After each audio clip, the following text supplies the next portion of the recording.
Hello বন্ধুরা, good morning. Papai Sonai lifestyle ব্লগে তোমাদের অনেক স্বাগতম আর অনেক ভালোবাসা জানিয়ে আজকের ব্লগটা শুরু করছি। কেমন আছো তোমরা? আশা করছি তোমরা খুব খুব খুব ভালো আছো, আর আমিও খুব ভালো আছি। গরমটা প্রচণ্ড পড়ে গেছে, কি আর বলবো, রান্নাবান্না করতে ইচ্ছে করছিল না। আর অনেকক্ষণ বসে বসে মানে ইচ্ছেই করছে না, কিন্তু ইচ্ছে না করলেও মানে এক একদিন এত বোকামি হয়ে যায়, বসে বসে জানি আমাকেই রান্না করতে হবে, দ্বিতীয় কোনো অপশান নেই। তাও কি রক্ত মাংসের শরীর কি সবসময় চলে বলো না? এক এক সময় মনে হয় একটু অবসর নিতে, কিন্তু অবসর নিলে কি চলবে? এদিকে দেখো চচ্চড়িটা নামিয়ে ওদিকে চিকেনের স্যুপটা বসিয়ে দিয়েছি, আর এদিকে মাছটা ধুচ্ছি। আজকে রান্নাবান্না হলো পালং শাকের চচ্চড়ি, বাঁধাকপি মাছের মাথা দিয়ে আর মাছ ভাজা। আর ঝালটা করলাম না কেন বলো তো বন্ধুরা? আমাদের বাড়িতে এমন অবস্থায় যদি মাছের ঝাল করে দিই, এই যে সকালে মাছের মাথা দিয়ে বাঁধাকপিটা করব সেটা থেকে যাবে। যার সংসার যেমন সেই মানুষ মানে সে কিন্তু চেনে তার সংসারটা কেমন। আমাদের মায়েরা যেমন একটা ভাত টিপেই বুঝে যায় যে গোটা হাঁড়ির ভাতটা সেদ্ধ হয়েছে কি না, তেমন আমরাও সংসারে করতে করতে মানুষগুলো মানে চোখ বন্ধ করে বুঝতে পারি কে কী বলতে চাইছে, কে কী খেতে চায়, কে কী বলবে। এইটা কি বলো তো, একটা রপ্ত হয়ে যায়। আর এত পরিমাণে গরম পড়েছে যে ইচ্ছেই করছে না, যেন অবস্থা খুব খারাপ হয়ে যাচ্ছে। গরমে এত পরিমাণে কষ্ট হচ্ছে। এদিকে মাছটা ভেজে তুলে রাখছি ভালো করে নুন হলুদ মাখিয়ে। একটু নুনটা বেশি দিলে ভালো লাগে, কারণ শুধু মাছটা খাওয়া হবে তো। এদিকে মাছের মাথা ভাজতে দিয়েছি। তারপর পেঁয়াজ আদা রসুন সমস্ত কেটে মিক্সিতে পেস্ট করে নেবো, তারপর কষে বসিয়ে দেবো। এক এক সময় কি মনে হয় বলো তো, মানে এত কাজ একা করতে খুব হিমশিম খেয়ে যায়। মনে হতো কেউ যদি রান্নাটুকু করে দিত। সকালে উঠে বিছানা ঝাড় দেওয়া, ঘর ঝাড় দেওয়া, ঝুল ঝাড়া, ঘর ঝাড় দেওয়া, মোছা, সাবান কাচা, ঘরদোর পরিষ্কার হয়ে গেল, স্নানটা করে পুজো করা, তাহলে মনে হতো ব্যাপারটা খুব ইজি হতো। বা মনে কেউ যদি কেটে কুটে দিত, দিয়ে বাইরের কাজগুলো করতো, রান্নাবান্নাটা করতাম। কিন্তু কি করবো আর বলো বন্ধুরা, একা মানুষ, কাজ বেশি, মাথা খারাপ হয়েছে, কিন্তু করারও কিছু নেই। এইভাবেই চলতে হবে। কল্পনা করতে খুব ভালোবাসি, কল্পনা করতে করতে যে কোথায় হারিয়ে যাই নিজেও বুঝতে পারি না। তারপরে বাস্তবে এসে দেখি যা অবস্থা একই অবস্থা, কী আর করা যাবে। এদিকে দেখো সবজিগুলো আমি মানে সবজি না পেঁয়াজ আদা রসুনগুলো কেটে নিলাম। আর কালকে মেলা থেকে এসে এত পরিমাণে মাথা যন্ত্রণা করছিল, চুলটা মানে যে বাঁধবো সে বাঁধারও সময় পাই না। এখনও ঘুম থেকে উঠেছি হয়তো গরমের জন্য, প্রচণ্ড মাথাটা টিপ টিপ করছে জানো বন্ধুরা। আর আজকে যেহেতু সানডে, ভাবছি মাথাটা ভালো করে শ্যাম্পু করে নেব, হয়তো না ভেতরে ঘাম বসে গিয়ে মাথাটা যন্ত্রণা করে। এদিকে মশলাটা তোমাদের সঙ্গে কথা বলতে বলতে ভালো করে কষিয়ে নিলাম। এরপরে অ্যাড করে দিচ্ছি মুড়োটা ভালো করে কষিয়ে ভেঙে নিচ্ছি। তারপরে বাঁধাকপি আলু সমস্ত কিছু দিয়ে দেবো। ওই বললাম, গরম হোক যা হোক কাজের কি শেষ আছে? কাজ চলবে কাজের নিয়ম অনুযায়ী, খেতেও হবে পেটে দুটো। কাজ করতে বন্ধুরা ভয় পাই না, শরীর খারাপকে প্রচণ্ড পরিমাণে ভয় পাই। আর এখানে যে আলু দিয়ে মশলাটা কষিয়ে নেবো, মাথা দিয়ে একদম গরমের জন্য বেরিয়েই গেছে।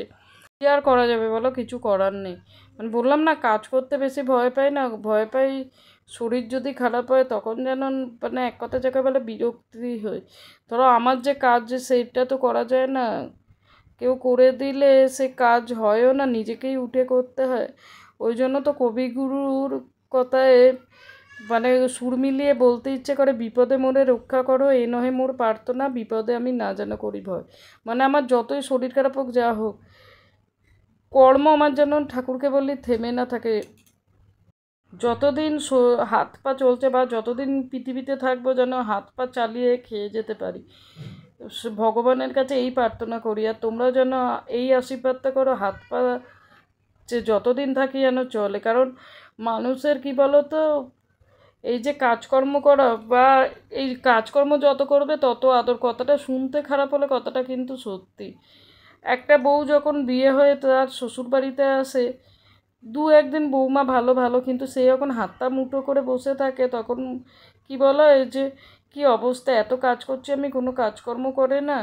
ওই জন্য কী বলো তো, শরীর চালাবে যতদিন ততদিন, যেমন এক কথায় একটা সংস্কৃত প্রবাদ বলতে বলতে মনে পড়ে গেল যে দেশে পূজ্যতে রাজা, বিদ্যা সর্বত্র পূজ্যতে, এই ধরনের একটা প্রবাদ আমরা পড়েছি, হয়তো ওলট পালট হলো।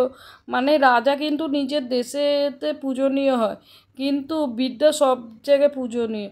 সেরকম তুমি যতক্ষণ তোমার কর্ম করে যাবে তোমাকে সবাই ভালোবাসবে। কোনো কাজের বাড়ি যাও, দু চারটে কাজ করে দাও, বলবে খুব ভালো, হাতে হাতে অনেক কাজ করছে। সুতরাং যতদিন পারো হাত পা চালিয়ে যাও, যতদিন হাত পা চালাবে জানবে মানে শরীরটা একদম যাকে বলে ফিট, হাত পা মুঠো করে তো থাকাই যায়, বলো না? তাহলে চলো ওইসব কথা বাদ দাও। অনেক সময় ভিডিওতে শেয়ার করতে করতে দু একটা কথা যখন উঠে আসে, অনেক কথা তার মাঝখানে বেরিয়ে যায়। যদি কিছু ভুল কোনো কথা বলে থাকি তাহলে ক্ষমা করো। আর এদিকে হাতে বাটা গরম মশলা করে নিচ্ছি, ওই প্যাকেটের গরম মশলা ভালো লাগে না, ওই জন্য গ্রামের লোকেদের মতো একদম শিল নোড়া নিয়ে বসে পড়েছি এই মশলাটা করতে। এখানে বাঁধাকপি হয়ে গেছে রেডি, নামাবার আগে যা হয় একটু ঘি গরম মশলা দিলেই অলমোস্ট রেডি হয়ে যাবে, বা এক কথায় যাকে বলে অলমোস্ট ডান। চলো তাহলে আর এ কী বলো তো, এখানে হচ্ছে তাকটা আমাদের হচ্ছে তেলা, তো ওই জন্য একটু স্লিপ করে, একটু অসুবিধাই হয়ে যায়। চলো আর কি হবে, রান্নাবান্নাটা শেষ করি। আর অনেক দিন এই যে শিলনোড়ায় মশলা না বেটে বেটে যাকে বলে আর পাচ্ছি না।